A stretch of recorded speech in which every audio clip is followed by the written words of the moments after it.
Chacun sa vie, chacun sa morale. Et si je devais résumer ma vie elle est très simple, c'est celle d'un pauvre type. Voilà le genre de truc qu'il devrait écrire un jour. C'est l'histoire d'un homme comme tant d'autres. Son histoire est banale. Ça commence en France, en plein cœur du merdier, au pays du fromage et des collabos. Cet homme naît près de Paris en 1939. En 41, sa mère l'abandonne. Il ne la reverra jamais. À la Libération, il apprend enfin l'identité de son père, un résistant communiste mort en Allemagne dans un camp de concentration. Il a 6 ans. Un conflit intérieur commence alors, d'autant plus qu'à la même époque, un éducateur lui vole son innocence au nom de Jésus.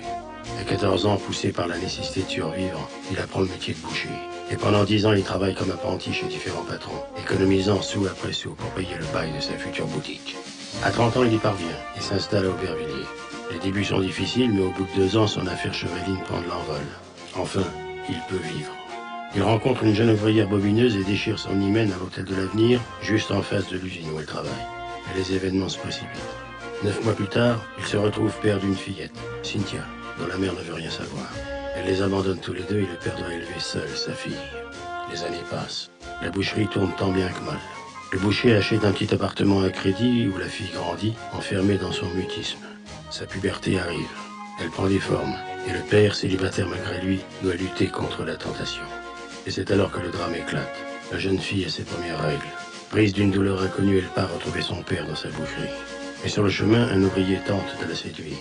Un voisin les voit et ramène la jeune fille à son père. Celui-ci, découvrant la tache de sang sur la jupe de son enfant, croit au viol. Il saisit un couteau et sort à la recherche du coupable. Sur le chantier voisin se trouve un autre ouvrier. Le boucher se précipite sur lui et le défigure à coups de couteau. L'innocent survit et le boucher se retrouve en prison tandis que sa fille est placée dans une institution. Il lui écrit quelques lettres. Les mois passent.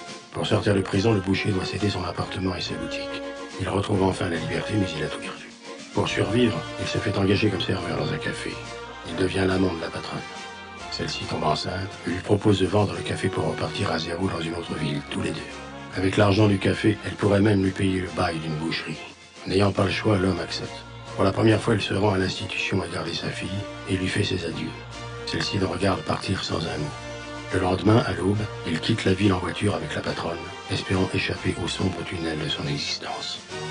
Ils parviennent à Lille et s'installent chez la mère de la femme, en attendant de trouver un appartement et une boutique à elle. Comparée aux rues de Paris où il a toujours vécu, celles du nord de la France lui paraissent tristes et désertes. Pour la première fois de sa vie, il se sent comme un étranger. Les images de son père mort en déportation loin de son pays refont surface. Mais le boucher, comme tout homme, est avant tout un être de pure survie. Il décide de mettre au placard son passé et d'oublier la trahison faite à sa fille, ainsi que son amour pour elle. Enfin, l'amour, c'est un bien grand mot. Peu de gens peuvent se vanter de l'avoir connu.